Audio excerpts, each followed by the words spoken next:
Hello everyone, today we are going to start our next topic pronoun. इससे पहले हम अपने 3 टॉपिक्स कवर कर चुके हैं। Topic number 1 is article, second preposition, third noun and today we are going to do pronouns. तो pronouns होते क्या हैं, तो चलिए देखते हैं। प्रोनाउन वो वर्ड्स होते हैं which used in place of noun. वो वर्ड्स जो नाउन की जगह पर यूज़ होते हैं उन्हें हम क्या बोलते हैं, प्रोनाउन बोलते हैं। ये एक सेंटेंस के अंदर सब्जेक्ट की तरह भी एक्ट कर सकते हैं, ऑब्जेक्ट की तरह भी एक्ट कर सकते हैं। अगर मैं आपको एग्जांपल दूं, रीतु वर्कड हार्ड, ठीक है। तो यहाँ पर ये जो रीतु है ये क्या है, किसी का नेम है, नाउन में हमने पढ़ा था, तो ये क्या है, नाउन है। अगर जो मैं इसी की जगह सी का यूज़ करती हूँ तो ये जो सी क्या है, ये है प्रोनाउन। तो सी वर्क हार्ड, तो यहाँ पर जो सी है वो क्या है, प्रोनाउन है।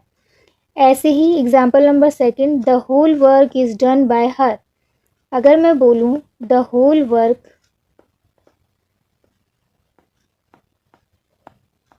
इज़ डन बाय रीतु, तो यहाँ पर ये जो रीतु है ऑब्जेक्ट की तरह काम कर रही है, यहाँ पर रीतु सब्जेक्ट की तरह काम कर रही थी, एंड क्या है, ये नाउन है।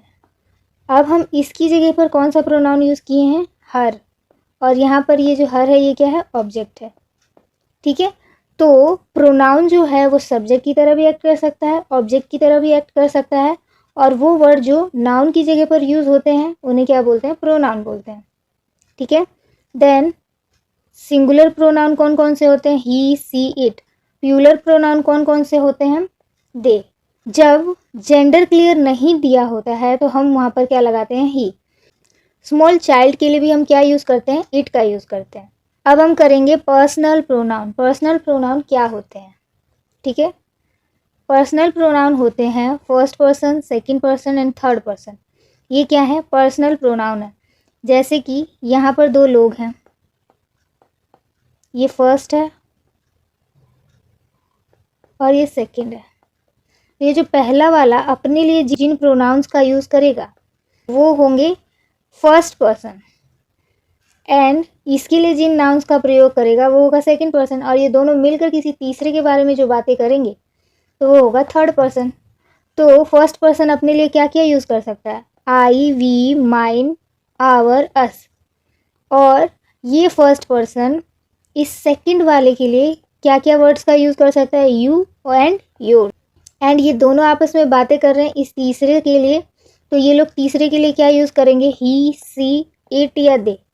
या तो ये किसी तीसरे इंसान के बारे में बात कर रहे हैं या किसी तीसरे सामान के बारे में बात कर रहे हो, तो इंसान के लिए क्या लगेगा, ही, सी, और वस्तु के लिए इट, ठीक है। और आपको यहाँ पर एक मोस्ट इम्पोर्टेंट चीज़ ध्यान रखना है कि ये जो पर्सनल प्रोनाउन होता है उसमें ये जो इट आता है ना, इट यहाँ पर सब्जेक्ट की तरह भी काम कर सकता है, ऑब्जेक्ट की तरह भी काम कर सकता है, ठीक है। For example, it killed a boy. It क्या है, सब्जेक्ट, किल्ड क्या है, वर्ब, और अ बॉय क्या है, ऑब्जेक्ट। तो यहाँ पर इट जो है वो सब्जेक्ट की तरह काम किया है। लेकिन एंड यहाँ पर इम्पर्सनल प्रोनाउन जो होते हैं वहाँ पर जो इट होता है वो neither act as subject nor act as object. यहाँ पर इम्पर्सनल प्रोनाउन में जो इट होता है वो ना तो सब्जेक्ट की तरह काम करता है और ना ही ऑब्जेक्ट की तरह। एग्जाम्पल के लिए हम देखें तो it was she who killed the boy. तो यहाँ पर कौन है, सब्जेक्ट सी है, और ये क्या है, वर्ब वी, और इस सी के बारे में ये एक्सप्लेन कर रहा है। तो ये यहाँ का ये जो इट है ये एज अ सब्जेक्ट बिहेव नहीं कर रहा, ये इम्पर्सनल प्रोनाउन की तरह बिहेव कर रहा है, ठीक है। तो इम्पर्सनल प्रोनाउन में इट जो होता है ना तो सब्जेक्ट होता है और ना ही ऑब्जेक्ट की तरह बिहेव कर सकता है, ठीक है। अब हम वापस आते हैं अपने पर्सनल प्रोनाउन के ऊपर। तो ये जो पर्सनल प्रोनाउन है इसमें ये जो टेबल है ना, this is very very important, ठीक है। अब थोड़ी देर आप बहुत ही कंसंट्रेशन के साथ जो मैं बताऊंगी वो सुनेंगे, क्योंकि इस वाले पोर्शन में बच्चों को बहुत ज़्यादा कन्फ्यूज़न होती है। यहाँ पर आता है first person, second person and third person, ठीक है। फर्स्ट पर्सन के लिए क्या क्या यूज़ होता है, सेकंड के लिए क्या यूज़ होता है एंड थर्ड के लिए क्या यूज़ होता है। सब्जेक्टिव केस को और हम क्या बोलते हैं, नॉमिनेटिव केस भी बोलते हैं। ऑब्जेक्टिव केस को हम जेनेटिव केस भी बोलते हैं। पोजेसिव केस को हम एक्वेसेटिव केस भी बोलते हैं। तो फर्स्ट पर्सन में, नॉमिनेटिव केस में और सब्जेक्टिव केस में क्या आता है, आई, वी, सेकंड में यू, थर्ड में ही, सी, इट, दे, ठीक है। ऑब्जेक्टिव केस में आई का क्या बन जाता है, मी, वी का अस, यू का यू ही रहता है, ही का हिम हो जाता है, सी का हर हो जाता है, इट का इट रहता है और दे का देम हो जाता है। एंड ये जो पोजेसिव केसेस होते हैं इसके अंदर भी दो फर्दर चीज़ें होती हैं। पहली है क्या, पोजेसिव एडजेक्टिव एंड दूसरी है पोजेसिव प्रोनाउन, ठीक है। तो पोजेसिव एडजेक्टिव कौन कौन से होते हैं, my, our, your, his, her, its, their. And possessive pronoun क्या होता है, mine, ours, yours, his, hers and theirs. तो यहाँ पर आपको पता है ये जो प्रोनाउन होते हैं या फिर नाउन होते हैं ये एक सेंटेंस में सब्जेक्ट की तरह काम करते हैं, ठीक है, या फिर ऑब्जेक्ट की तरह काम करते हैं। एंड ये जो एडजेक्टिव्स होते हैं ये क्या करते हैं, किसी चीज़ के बारे में उसकी विशेषता बताते हैं। ओके, तो यहाँ पर ये जो पोजेसिव प्रोनाउन है ये अपने साथ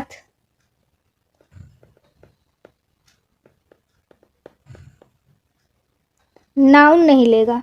क्यों नाउन नहीं लेगा, क्योंकि ये खुद ही प्रोनाउन है, पोजेसिव प्रोनाउन है, तो इसीलिए अपने साथ ये कोई दूसरा नाउन नहीं लेगा। एंड जब इसका यूज़ हम सेंटेंस में करते हैं तो इसके साथ कोई और नाउन या प्रोनाउन नहीं आता है, ठीक है। लेकिन ये जो एडजेक्टिव होता है, पोजेसिव एडजेक्टिव वाला ये जो कॉलम है ये अपने साथ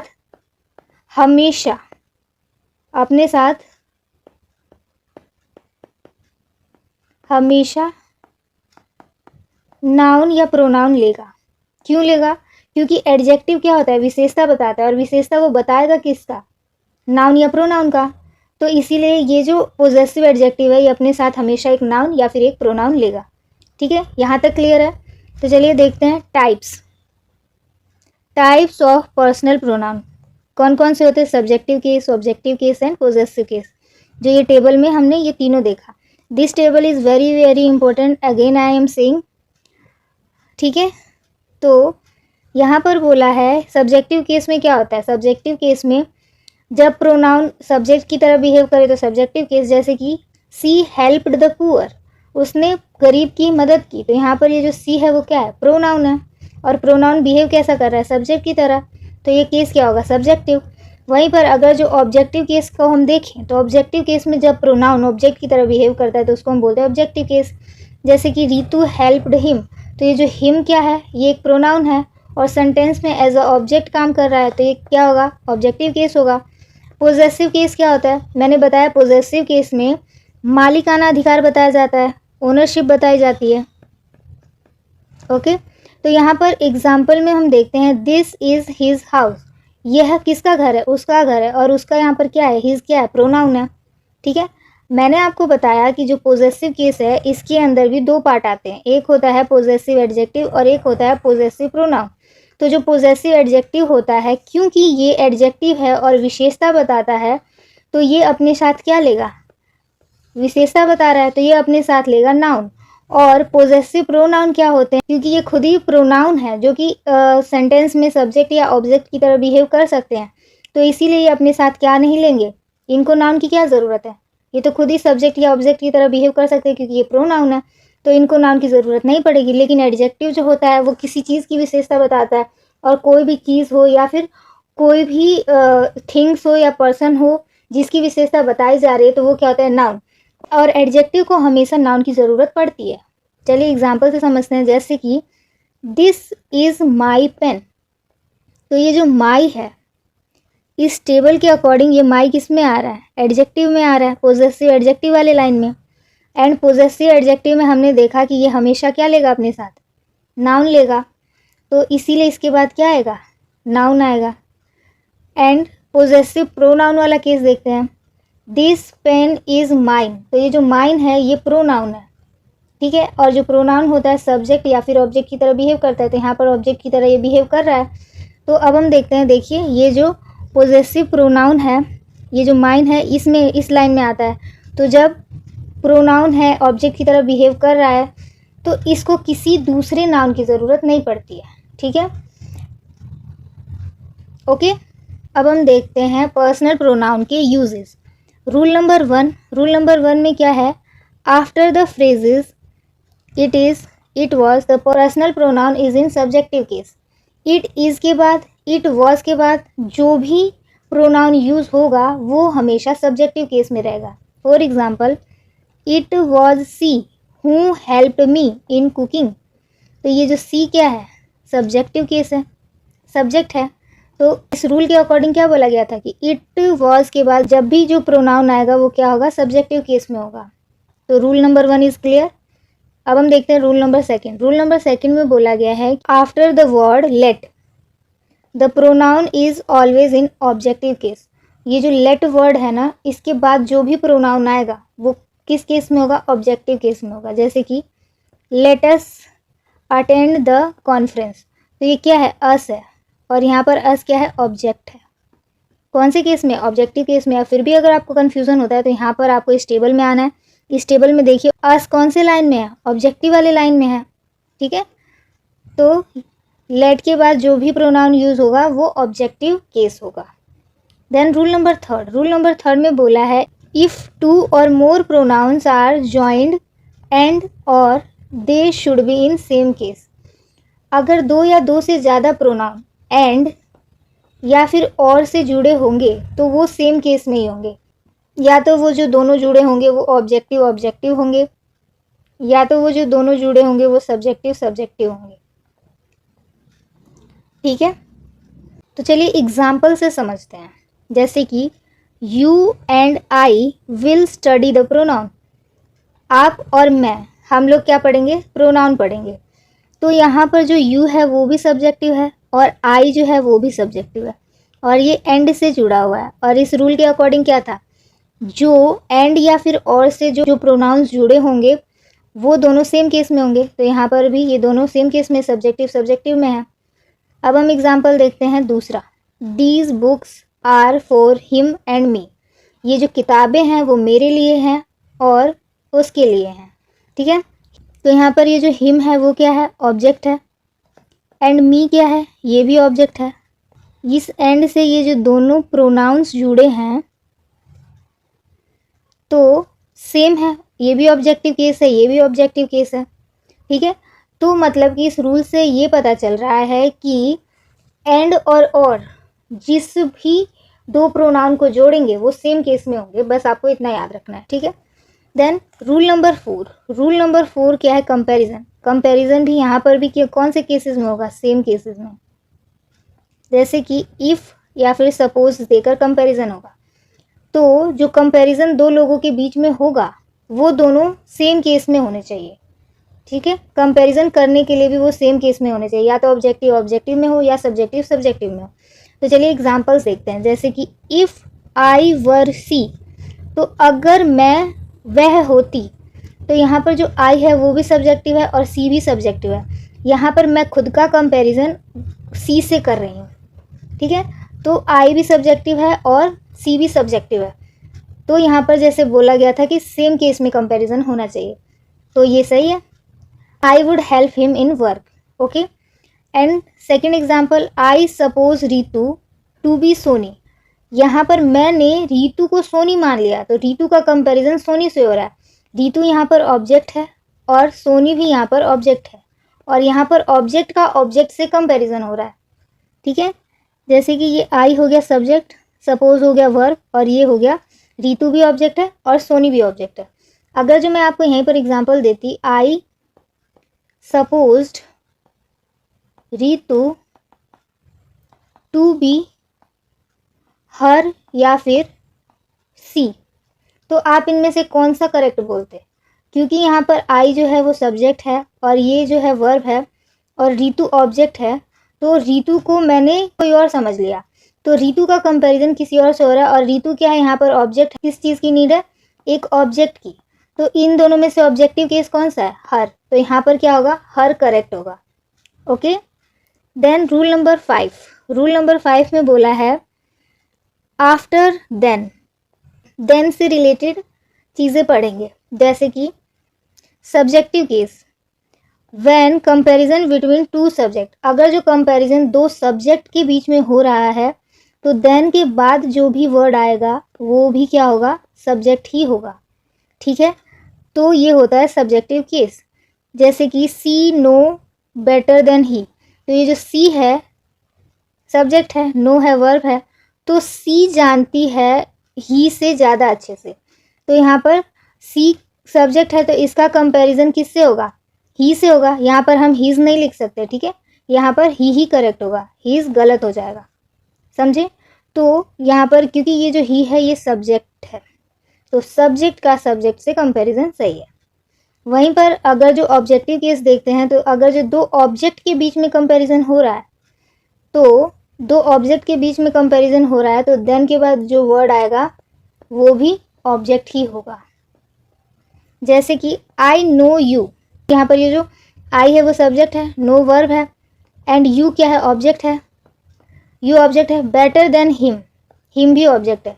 तो यहाँ पर बोला गया है कि मैं तुमको हिम से अच्छी तरीके से जानती हूँ। तो यू एंड हिम के बीच में कंपैरिजन यहाँ पर हो रहा है, तो यू ऑब्जेक्ट तो हिम भी ऑब्जेक्ट, यहाँ पर ही मत लगा देना, ठीक है। आई होप आपको रूल नंबर 5 तक अच्छे से क्लियर हो गया है। अब हम देखते हैं अरेंजमेंट ऑफ प्रोनाउन। तो प्रोनाउन का अरेंजमेंट कैसे होता है, तो इसका रूल नंबर 1 क्या है, when in a sentence there are first person, second person and third person, then पहले सेकंड पर्सन आएगा, फिर थर्ड पर्सन आएगा, फिर फर्स्ट पर्सन आएगा। अगर जो एक सेंटेंस है उसमें फर्स्ट सेकंड थर्ड तीनों पर्सन गिवन है, तो उसमें सबसे पहले जो आएगा वो सेकंड आएगा, फिर थर्ड आएगा, फिर फर्स्ट आएगा। ओके, जैसे कि you, he and I shall complete the painting, तो यू क्या है, सेकंड पर्सन है, ही क्या है, थर्ड पर्सन है, एंड आई क्या है, फर्स्ट पर्सन है। ठीक है, और इस अरेंजमेंट में हमने इसको लिख लिया है, done. Then rule number second में बोला है इन कन्फेशन क्या होता है, गलती, मिस्टेक एंड गिल्ट, किसी सेंटेंस में गलती का सेंस हो या फिर वहाँ पर प्लूरल प्रोनाउन यूज हुआ हो, तो उसमें हमारा अरेंजमेंट क्या होगा, सबसे पहले फर्स्ट पर्सन आएगा, देन सेकंड आएगा, देन थर्ड आएगा। एग्जाम्पल देखते हैं, I, you and he had done the mistake in passage, तो 3 लोग पैसेज सॉल्व कर रहे हैं, मैं, आप एंड ही। ठीक है, तो यहाँ पर जो फर्स्ट है, आई क्या है, फर्स्ट है, यू क्या है, सेकंड है, एंड ही क्या है, थर्ड है। तो यहाँ पर तीनों पर्सन दिए हुए हैं और यहाँ पर मिस्टेक का सेंस आ रहा है, तो मिस्टेक के सेंस के लिए क्या होता है, अरेंजमेंट फर्स्ट सेकंड थर्ड, तो पहले फर्स्ट पर्सन आएगा, देन सेकंड, देन थर्ड। ठीक है, अब हम देखते हैं प्लूरल प्रोनाउन, ये वाला केस क्या है, प्लूरल का है, तो प्लूरल भी आ जाता है, तो वहाँ पर भी ऐसे ही अरेंजमेंट होता है, पहले फर्स्ट आएगा, फिर सेकंड, फिर third. For example we, you and they, ये सभी क्या है, प्लूरल है। वी क्या है, प्लूरल है, यू क्या है, ये भी प्लूरल है, और दे क्या है, ये भी प्लूरल है, प्लूरल प्रोनाउन है ये सब। विल अटेंड द कॉन्फ्रेंस, तो ये सभी प्लूरल आ गए, तो अरेंजमेंट क्या होगा, first person, second person and third person. Okay, ये करते टाइम आपको ये टेबल को एकदम अच्छे से ध्यान से देखना होता है। अगर जो आपने एक बार ये टेबल को अच्छे से समझ लिया तो आपको सारे रूल भी अच्छे से क्लियर हो जाएंगे, कोई प्रॉब्लम नहीं आएगी। ठीक है, इसीलिए मैंने स्टार्टिंग में ही बोला था कि this table is very very important और आपको इसे अच्छे से समझना है।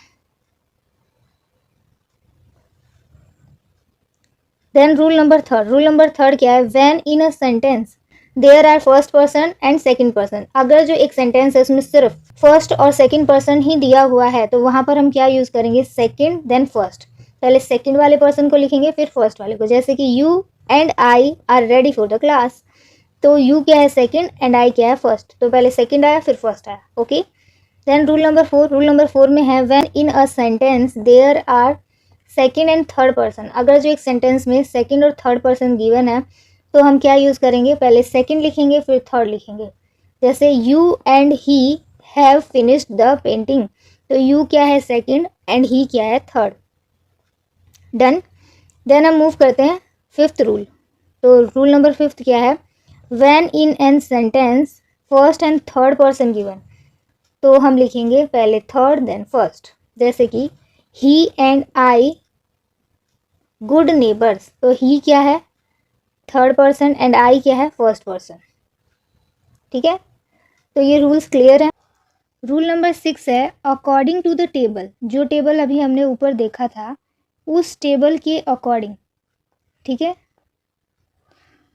विच सब्जेक्ट कम फर्स्ट, जो सब्जेक्टिव केस था उसमें जौन सा सब्जेक्ट पहले नंबर पर आएगा। जैसे कि सब्जेक्टिव केस में पहले first person, then second person, then third person. तो इसमें जौन सा एकदम टॉप पर आएगा, ये टॉप पर है, ये मिडल है और ये एकदम लास्ट है। तो जौन सा भी सब्जेक्ट टॉप पर आएगा उसके अकॉर्डिंग ही हम क्या यूज़ करेंगे, उसके अकॉर्डिंग ही हम यूज़ करेंगे पोजेसिव एडजेक्टिव। ओके, जो यहाँ पर ये तो ऑब्जेक्टिव केस था एंड यहाँ पर पोजेसिव केस में दो थे ना, एक था पोजेसिव एडजेक्टिव और एक था पोजेसिव प्रोनाउन। तो इस टेबल के अकॉर्डिंग जो सब्जेक्ट सबसे टॉप पर आएगा उसके अकॉर्डिंग ही हम क्या यूज़ करेंगे, पोजेसिव एडजेक्टिव का यूज़ करेंगे। अगर जो एक सेंटेंस है और उस सेंटेंस में आपको first person, second person and third person तीनों ही गिवन है, तो आप क्या करेंगे, इस फर्स्ट पर्सन को सिर्फ देखेंगे क्योंकि इस टेबल के अकॉर्डिंग टॉप पर आता है फर्स्ट पर्सन और इस फर्स्ट पर्सन के अकॉर्डिंग ही आप यूज़ करेंगे पोजेसिव एडजेक्टिव। ठीक है, यहाँ पर देखिए ये है पोजेसिव एडजेक्टिव एंड ये है सब्जेक्ट। सब्जेक्ट के अकॉर्डिंग ही हम क्या लगाएंगे, पोजेसिव एडजेक्टिव लगाएंगे। अगर मैं आपको एक एग्जांपल दूं, जैसे कि आई कंप्लीटेड माई वर्क, तो मैंने कंप्लीट किया मेरा काम। तो आई क्या है सब्जेक्ट, कंप्लीटेड क्या है वर्क, और ये वर्क क्या है नाउन, और ये माई क्या है पोजेसिव एडजेक्टिव। तो यहाँ पर इस सेंटेंस में आई आया था, आई जो है एकदम टॉप पर है, इस टेबल के एकदम टॉप पर क्या आता है फर्स्ट पर्सन। फर्स्ट पर्सन क्या है आई, इस सेंटेंस में आया था, तो आई का पोजेसिव एडजेक्टिव क्या होता है, माई होता है। ठीक है, एंड एक और एग्जांपल लेते हैं जिसमें कि दो पर्सन्स हो, जैसे कि you and I completed our work. यहाँ पर भी आई आ गया, मैंने कहा था क्योंकि जिस भी सेंटेंस में आई आ जा रहा है और आई क्या होता है सबसे टॉप पर होता है, तो हम जो भी सबसे टॉप पर आता है उसके अकॉर्डिंग ही ये पोजेसिव प्रोनाउन का यूज़ करते हैं। तो आई यहाँ पर सबसे टॉप पर आता है, तो आई के अकॉर्डिंग हम पोजेसिव प्रोनाउन का यूज़ करेंगे। तो यहाँ पर क्या ऐसे नहीं लिखेंगे you and I completed my work, तुमने और मैंने मिलकर मेरा काम कंप्लीट नहीं किया। You and I completed our work होगा, क्योंकि यहाँ पर सिर्फ मैंने मेरा काम कंप्लीट किया था तो इसलिए आई के साथ माई लगा था। लेकिन यू एंड आई दोनों ने मिलकर किया है तो यहाँ पर आवर लगेगा। और आवर क्यों लगेगा, आवर इसलिए लगेगा कि ये जो आई है ये टॉप पर आता है फर्स्ट पर्सन। टॉप पर कौन सा आता है फर्स्ट पर्सन, और आई बिलोंग करता है फर्स्ट पर्सन से, एंड फर्स्ट पर्सन के लिए हमारा पोजेसिव एडजेक्टिव ये फर्स्ट पर्सन वाले हैं और ये पोजेसिव एडजेक्टिव फर्स्ट पर्सन के लिए यूज़ होने वाले हैं। क्योंकि यहाँ पर दो लोगों ने मिलकर काम कंप्लीट किया है तो यहाँ पर आवर लगेगा। डन। और एक और एग्जांपल लेते हैं, वी कंप्लीटेड आवर वर्क। तो यहाँ पर वी क्या है सब्जेक्ट, कंप्लीटेड क्या है वर्क, और आवर क्या है पोजेसिव एडजेक्टिव, एंड वर्क क्या है ऑब्जेक्ट। डन।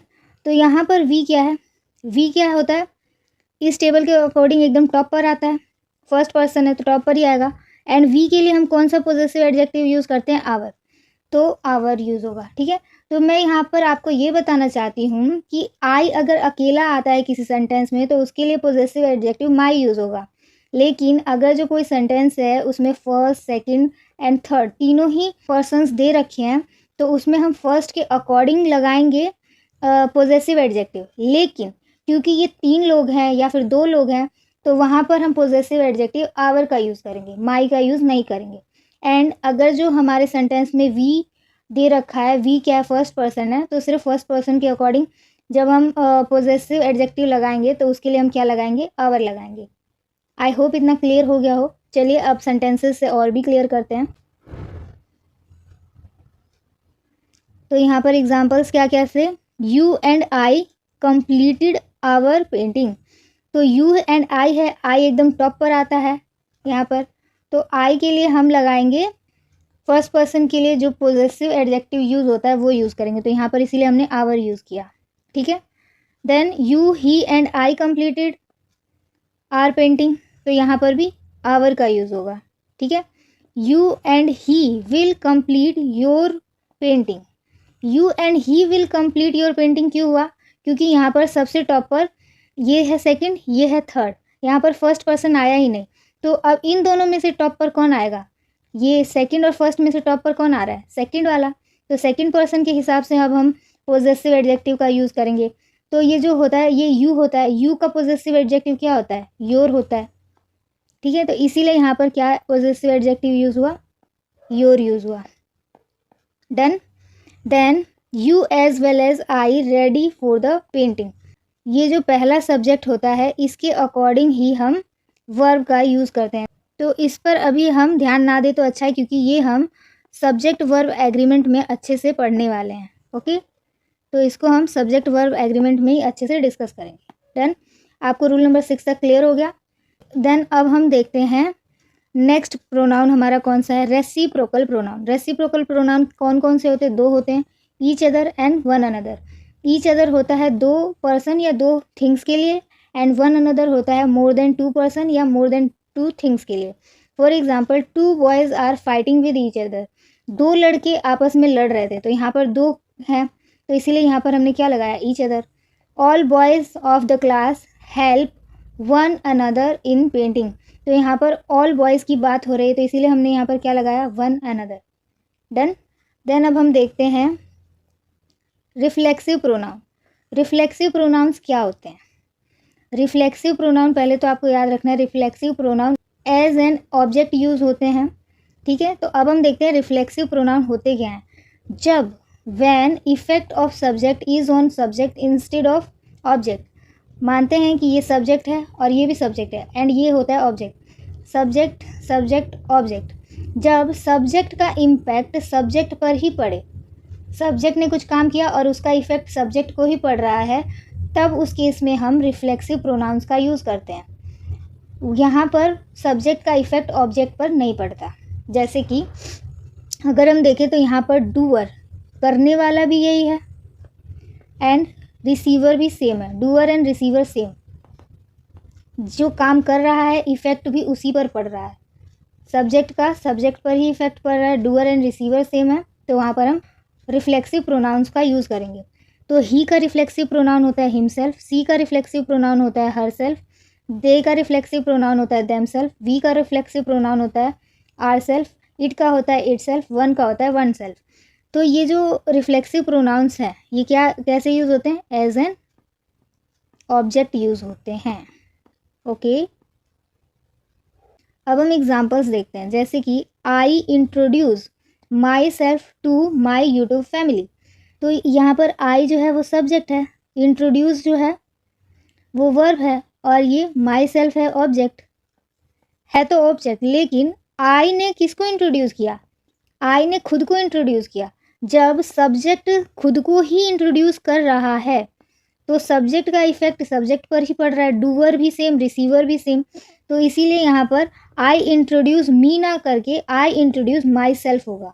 ओके, तो ऐसे केसेस में क्या यूज़ होता है? I introduce myself to my YouTube family, क्योंकि मैंने ही खुद को इंट्रोड्यूस किया है, मैंने किसी और को इंट्रोड्यूस किया होता है। यहाँ पर अगर जो for example I introduce him या himself to my YouTube family, तो मैंने यहाँ पर अगर किसी और को इंट्रोड्यूस किया है तो वहाँ पर हम रिफ्लेक्सिव प्रोनाउन का यूज़ नहीं करेंगे, वहाँ पर हम यूज़ करेंगे नॉर्मल प्रोनाउन का, जो कि क्या होता है? ऑब्जेक्ट।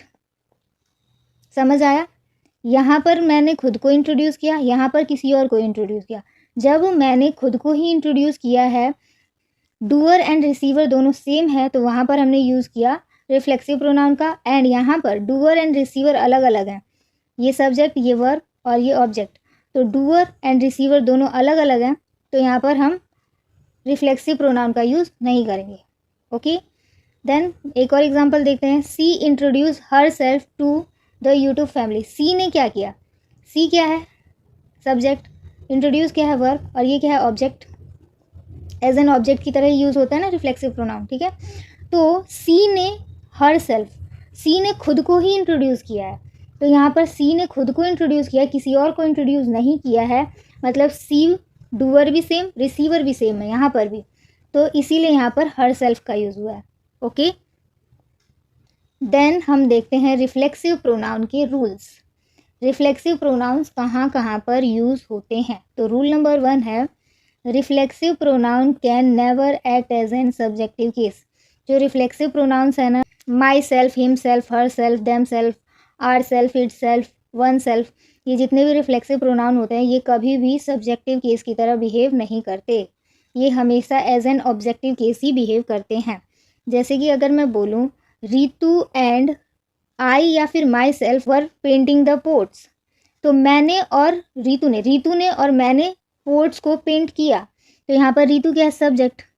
एंड आपको पता है जो कंजंक्शन होता है वो दो सेम केसेस को जोड़ता है, तो अगर रितु सब्जेक्टिव है तो आई भी सब्जेक्टिव होना चाहिए, तो यहाँ पर केस कौन सा आएगा, आई आएगा, माई सेल्फ नहीं होगा यूज, ठीक है। तो यहाँ से आपको क्या पता चला कि जो रिफ्लेक्सिव प्रोनाउन होता है वो सब्जेक्टिव केस की तरह यूज़ नहीं होता। ओके, कुछ लोग बोलते हैं ना इंट्रोड्यूस करते समय खुद को कि माई सेल्फ सोनी, ठीक है, तो ये एकदम रॉन्ग है। खुद का इंट्रोडक्शन अगर जो देना है तो क्या बोलना है, आई एम सोनी, मतलब कि आई एम देन अपना नाम बताना है, ये वाला करेक्ट है। माई सेल्फ करके कोई भी अपने आप को इंट्रोड्यूस कर रहा है तो वो गलत है। ओके, अब हम देखते हैं रूल नंबर 2। रूल नंबर 2 क्या है, certain verb which take reflexive pronoun when doer and receiver same. कुछ ऐसे वर्ब्स हैं जो अपने साथ कौन सा प्रोनाउन लेते हैं, रिफ्लेक्सिव प्रोनाउन लेते हैं, वो भी कौन से केस में, जब डूअर एंड रिसीवर दोनों सेम हो तब। ओके, पहले वर्ब्स देख लेते हैं कौन कौन से वर्ब है, जैसे कि disguise, introduce, absent, hurt, avail, avenge, adapt, reconcile, resign, amuse, pride, prostrate, etc.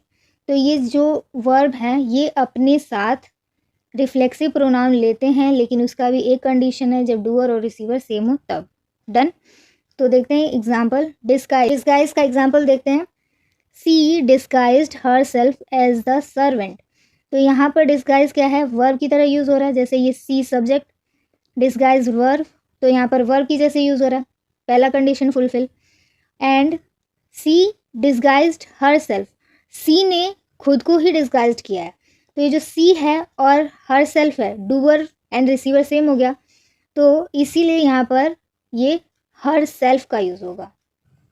Okay, then अब हम देखते हैं एब्सेंट। एब्सेंट क्या है, जब एब्सेंट वर्ब की तरह यूज़ होगा तो रिफ्लेक्सिव प्रोनाउन लेगा, जब एब्सेंट एडजेक्टिव की तरह यूज़ होगा तो रिफ्लेक्सिव प्रोनाउन नहीं लेगा। तो देखते हैं कि वर्ब की तरह कैसे यूज़ होगा, जैसे कि she absented herself from the college, उसने खुद को कॉलेज से एब्सेंट कर लिया, तो सी क्या है यहाँ पर, सब्जेक्ट, एब्सेंटेड वर्ब, ठीक है, और हर सेल्फ ऑब्जेक्ट है। एंड यहाँ पर भी डूअर एंड रिसीवर सेम है, तो यहाँ पर क्या यूज़ होगा, हर सेल्फ यूज़ होगा, ठीक है। एंड अगर जो ये जो एब्सेंट एडजेक्टिव की तरह बिहेव कर रहा है तब सी वॉज एब्सेंट फ्रॉम कॉलेज, तो सी सब्जेक्ट, वॉज वर्ब, फ्रॉम ये कॉलेज क्या है, ये क्या हो गया, ऑब्जेक्ट, और ये जो एब्सेंट है ये एडजेक्टिव हो गया, फ्रॉम क्या है, प्रीपोजिशन। ओके, तो यहाँ पर एब्सेंट एडजेक्टिव की तरह यूज़ हो रहा है, तो अपने साथ ये रिफ्लेक्सिव प्रोनाउन नहीं लेगा। नेक्स्ट क्या है, एवेल्ड, एवेल या फिर एवेल्ड, तो ये जो एवेल्ड होता है ना ये रिफ्लेक्सिव प्रोनाउन तो अपने साथ लेता है, ठीक है, लेकिन अपने साथ रिफ्लेक्सिव प्रोनाउन के साथ साथ ऑफ प्रीपोजिशन भी लेता है, जैसे कि I availed myself of the opportunity, तो आई है सब्जेक्ट, एवेल्ड है वर्ब, तो यहाँ पर भी एवेल्ड वर्ब की तरह यूज़ हो रहा है, first condition fulfil. Second is my self, उसने खुद को ही इंट्रोड्यूस किया, उसने खुद को ही एवेल्ड किया, ठीक है, तो यहाँ पर ये जो यूज़ होगा रिफ्लेक्सिव प्रोनाउन यूज़ होगा, और रिफ्लेक्सिव प्रोनाउन के साथ कौन सा प्रीपोजिशन यूज़ होगा, ऑफ, ठीक है, एवेल्ड है इसीलिए ऑफ। एंड एडेप्ट जो होता है वो भी रिफ्लेक्सिव प्रोनाउन वर्ब की जैसे अगर काम करता है तो लेता है, लेकिन साथ में टू प्रीपोजिशन भी लेता है, जैसे कि they adapted themselves to the environment. They क्या है सब्जेक्ट, अडेप्टेड क्या है वर्ब, और देमसेल्फ क्या है, एज एन ऑब्जेक्टिव बिहेव कर रहा है रिफ्लेक्सिव प्रोनाउन। तो यहाँ पर they and themselves, they adapted themselves, इन लोगों ने खुद को अडेप्ट कर लिया इन्वायरमेंट के लिए।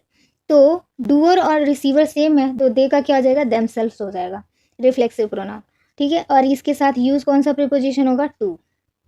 Then prostrate, she prostrated herself before her teacher. तो सी क्या है सब्जेक्ट, प्रोस्टेटेड क्या है वर्ब, और herself as an object behave कर रहा है, और ये है reflexive pronoun. Before her teacher object.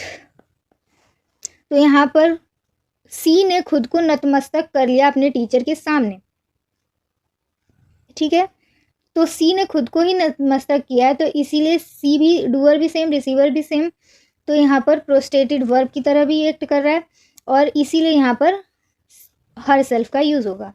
ऐसे teacher reconciled himself to demand student, teacher ने खुद को स्टूडेंट के डिमांड के आगे रिकनसाइल कर दिया।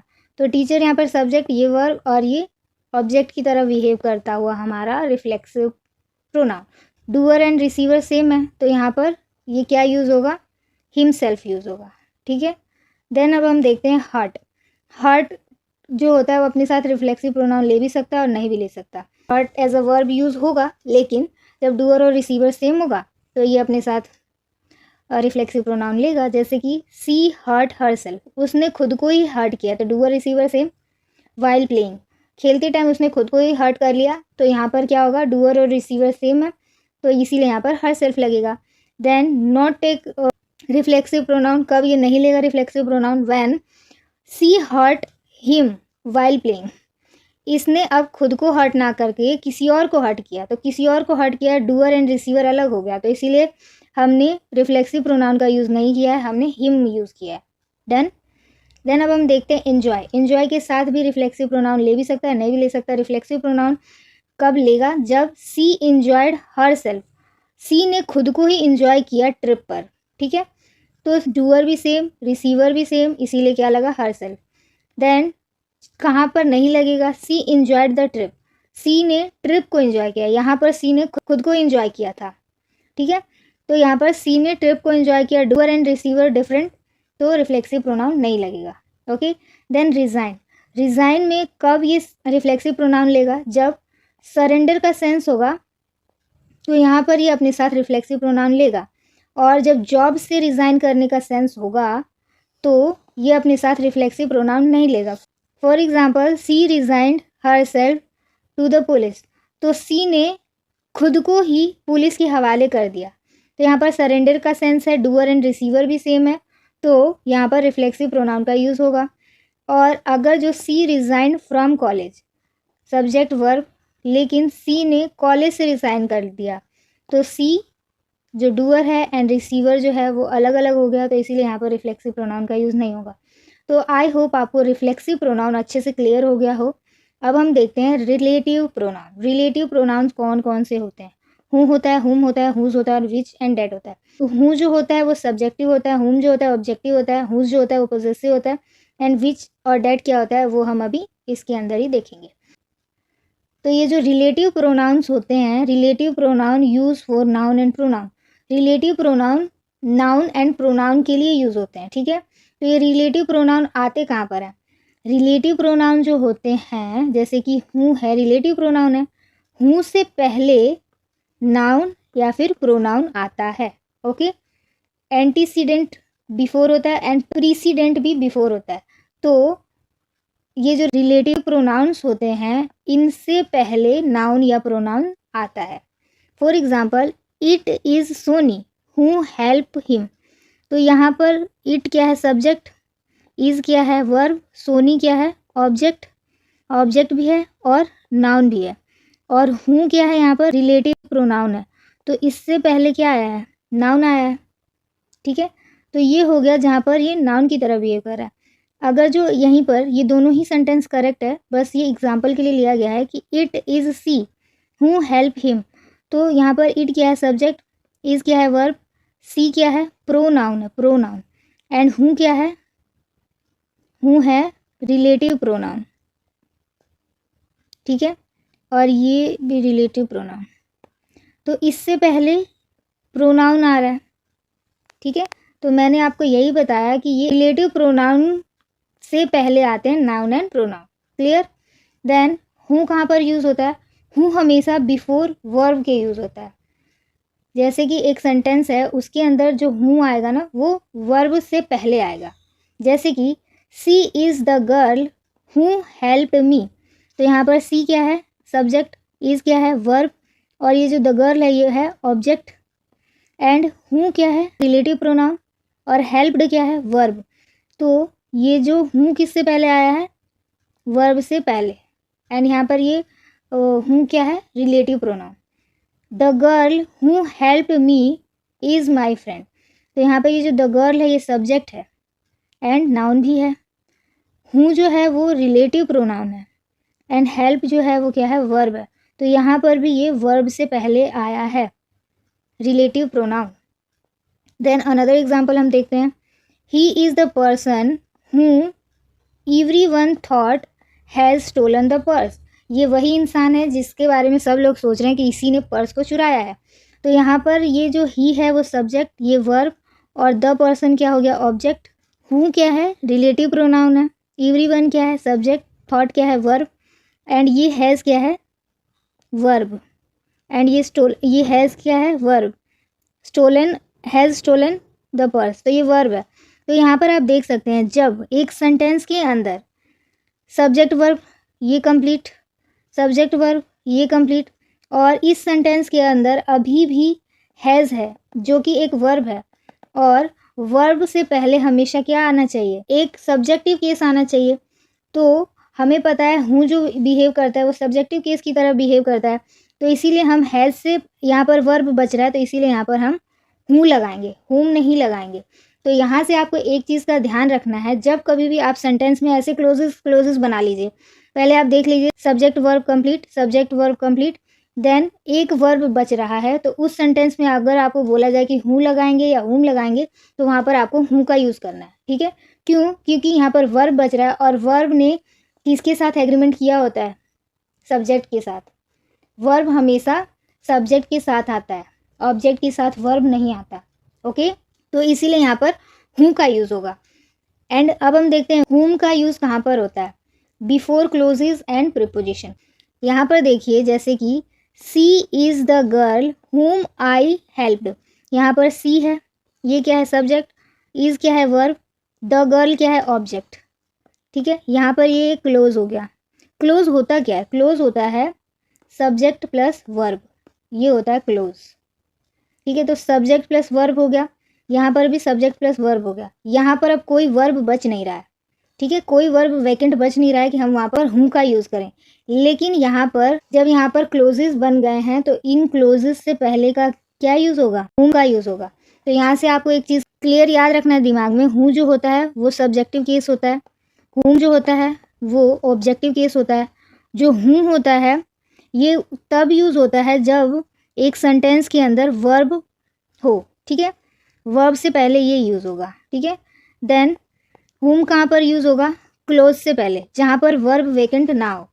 जैसे कि इन सेंटेंसेस में जो ये तीनों सेंटेंसेस थे, तो यहाँ पर हमने देखा था कि एक क्लोज तो पूरा हो जा रहा था, लेकिन ये जो दूसरा वाला था यहाँ पर वर्ब ऐसे ही एक वर्ब पड़ा हुआ है, ठीक है, ये क्लोज कंप्लीट नहीं कर रहा है, यहाँ पर वर्ब ऐसे ही वेकेंट पड़ा हुआ था, तो इसीलिए यहाँ पर इससे पहले हूँ का यूज़ हमने किया था। लेकिन हुम का यूज़ वहाँ होता है जहाँ पर क्लोजेस कंप्लीट हो, जहाँ पर एक भी वर्ब वैकेंट ना हो, वहाँ पर हम हुम का यूज़ करते हैं। जैसे कि सी इज़ द गर्ल हुम आई हेल्प्ड, तो यहाँ पर कोई वर्ब बच रहा है, नहीं बच रहा। तो यहाँ पर वर्ब नहीं बच रहा तो सब्जेक्ट की ज़रूरत भी नहीं है, तो इसीलिए हम हुम का यूज़ करेंगे, ऑब्जेक्टिव का यूज़ करेंगे। अगर जो वर्ब बचता तो सब्जेक्ट की ज़रूरत पड़ती, तो वहाँ पर हम हूँ का यूज़ करते, ओके। जैसे कि सी हैज़ अ कैट हुम सी लव्स वेरी मच, तो सी क्या है, सब्जेक्ट, हैज़ क्या है, वर्ब, एक क्लोज कंप्लीट, हुम सी लव वेरी मच, तो यहाँ पर सी क्या है, सब्जेक्ट, लव्स क्या है, वर्ब, ये भी एक clause complete, no verb vacant, यहाँ पर वर्ब खाली एक भी नहीं है, तो इसीलिए हम whom का यूज़ करेंगे, who का यूज़ नहीं करेंगे। डन।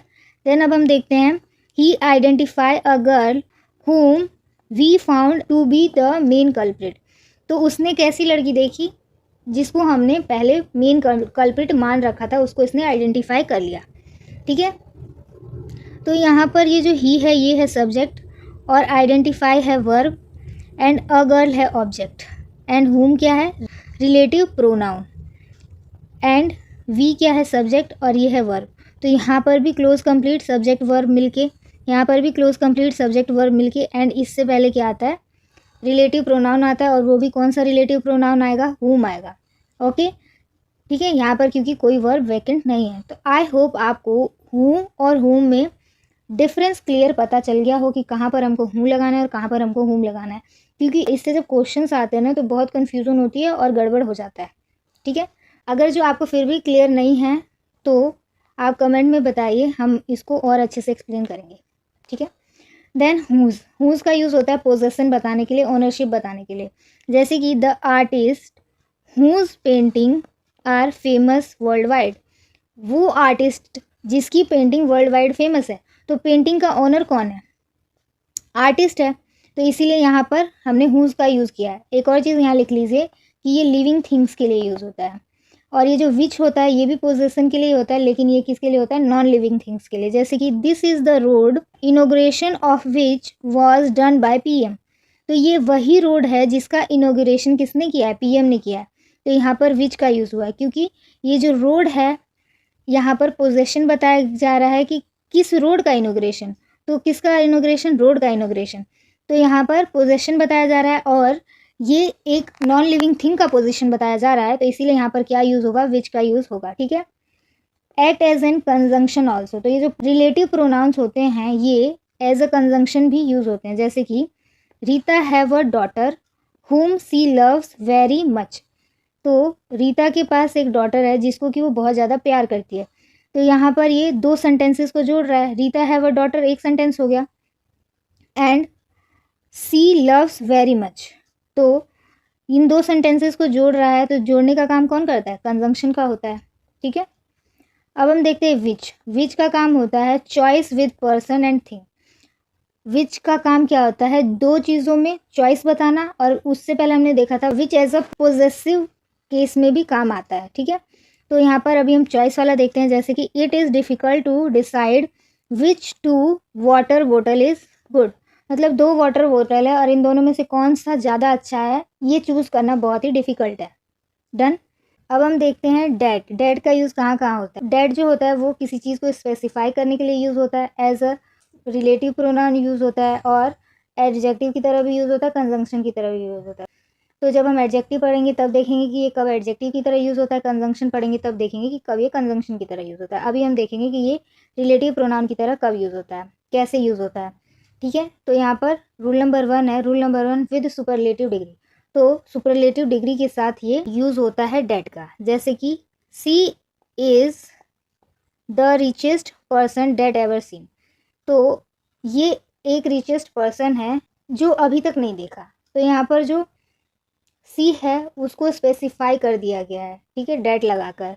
और यहाँ पर डेट क्यों लगा है, क्योंकि यहाँ पर सुपरलेटिव डिग्री आ गया है, इसीलिए यहाँ पर डेट लगा है। ओके, उसके बाद रूल नंबर सेकंड में है all, everything, same, such, only, much, little, few, nobody, alone, any, anything, none. ये सब जहाँ कहीं पर भी होगा उसके साथ हम क्या यूज़ करेंगे, डेट का यूज़ करेंगे। ठीक है, जैसे कि any person that help her a fool. कोई भी पर्सन जो उसकी हेल्प करेगा वो एक फूल होगा, और यहाँ पर एनी आ गया है तो एनी के साथ क्या यूज़ होगा, that. Okay, then this is little that can be done to help her. मतलब ये एक छोटी सी चीज़ है जो किया जा सकता है उसकी हेल्प करने के लिए। तो यहाँ पर ये जो लिटिल आया है इसीलिए इसके साथ क्या आएगा, डेट। ओके, देन है she is alone that can manage. मतलब कि वो अकेली ही मैनेज कर सकती है, तो एलोन है तो इसके साथ क्या आएगा, that. She is the same person that helped. ये वो सेम पर्सन है जिसकी हेल्प की। तो यहाँ पर आपने देखा जब ये वर्ड्स किसी सेंटेंस में आ जाते हैं तो उस सेंटेंस में जब हम रिलेटिव प्रोनाउन का यूज़ करेंगे तो वो रिलेटिव प्रोनाउन होगा डेट। ठीक है, अब हम देखते हैं rule number 3। In a sentence there is the reference of person as well as thing and animal.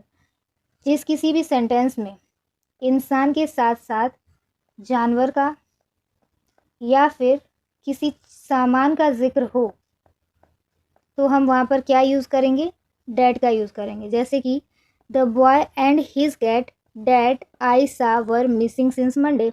तो वो लड़का और उसकी कैट जिसको हमने देखा था, तो यहाँ पर अगर जो सिर्फ लड़का होता ना तो यहाँ पर हूँ का यूज़ होता, लेकिन यहाँ पर इसके साथ थिंग्स का, मतलब कि इसके साथ इसकी कैट का भी जिक्र है इस सेंटेंस में, इसीलिए हमने क्या यूज़ किया, डैट। ओके, अब हम देखते हैं जो डैट होता है, डैट से पहले एक नाउन आता है। जैसे कि this is the book that I want, this is the book that I want. ठीक है, तो यहाँ पर दिस क्या है, सब्जेक्ट, इज़ क्या है, वर्ब, एंड द बुक क्या है, ऑब्जेक्ट, ऑब्जेक्ट है तो ये नाउन भी है, एंड ये जो डैट क्या है, ये है रिलेटिव प्रोनाउन, एंड इससे पहले नाउन आता है। तो ये चीज़ तो हमने शुरू में भी देख ली थी कि कोई भी रिलेटिव प्रोनाउन हो उससे पहले नाउन या फिर प्रोनाउन आएगा ही आएगा। ओके, अब हम देखते हैं व्हाट कहाँ पर यूज़ होता है। No noun come before what, what से पहले कोई भी नाउन का यूज़ नहीं होगा। जैसे कि this is what I want. ठीक है, डन। अब हम देखते हैं इंटेरोगेटिव प्रोनाउंस। इंटेरोगेटिव प्रोनाउंस क्या होते हैं, हूँ, हुम, हुज, विच। अगर जो ये ही एक सेंटेंस के अंदर क्वेश्चन पूछने के लिए यूज़ होने लगे तो उसी को, इन्हीं को हम क्या बोलने लगेंगे, इंटेरोगेटिव प्रोनाउन। ठीक है, जैसे कि हु डिड द वर्क, तो किसने काम किया, तो यहाँ पर क्वेश्चन पूछा जा रहा है, यहाँ का हु है वो क्या है, इंटेरोगेटिव प्रोनाउन है। ओके, देन सेकंड एग्जांपल, हुम हैव यू लाइक। ठीक है, तो यहाँ पर जो ये हुम है वो क्या है, ये भी है इंटेरोगेटिव प्रोनाउन। अब हम देखते हैं डिस्ट्रीब्यूटिव प्रोनाउन। डिस्ट्रीब्यूटिव प्रोनाउन होते हैं each, either, neither, any, none. Each होता है प्रत्येक के लिए, आइदर होता है दो के लिए, नाइदर भी होता है दो के लिए, और एनी होता है मोर देन टू, और नन होता है ये भी मोर देन टू के लिए। डन। तो यहाँ पर देखते हैं example, each of the student did his work. तो प्रत्येक स्टूडेंट ने अपना काम किया।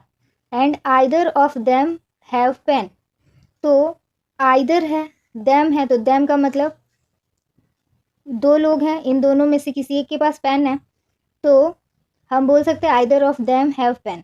तो आइदर का यहाँ पर दो के सेंस में यूज़ हुआ है। अब हम देखते हैं इनडेफिनिट प्रोनाउन। इनडेफिनिट प्रोनाउन क्या होते हैं, जो किसी भी सब्जेक्ट के बारे में डेफिनेट जानकारी नहीं देंगे। ठीक है, ये नहीं बताएंगे कि ये जो काम हो रहा है वो किस पर्टिकुलर सब्जेक्ट के थ्रू हो रहा है। जैसे कि एग्जाम्पल्स इसके कौन कौन से हैं, एवरीबडी, एवरीबडी मतलब सब। ठीक है, इसमें एग्जैक्ट एक पर्सन की बात नहीं हुई है। एवरीथिंग सब कुछ, एंड नोबडी कोई भी नहीं, नथिंग कुछ भी नहीं, समबडी किसी ने काम किया, समबडी एग्जैक्ट नहीं बताया जा रहा है कि किसने किया, समथिंग कुछ किया लेकिन क्या किया वो भी नहीं बताया जा रहा है। मतलब कि इनडेफिनिट में कोई डेफिनेट सब्जेक्ट का हमें पता नहीं चलता है। ओके, जैसे कि everybody should respect his parent, सबको अपने अपने पेरेंट्स की रिस्पेक्ट करनी चाहिए। तो सबकी बात हो रही है, किसी एक की बात नहीं हो रही है, इसलिए इनडेफिनिट प्रोनाउन है।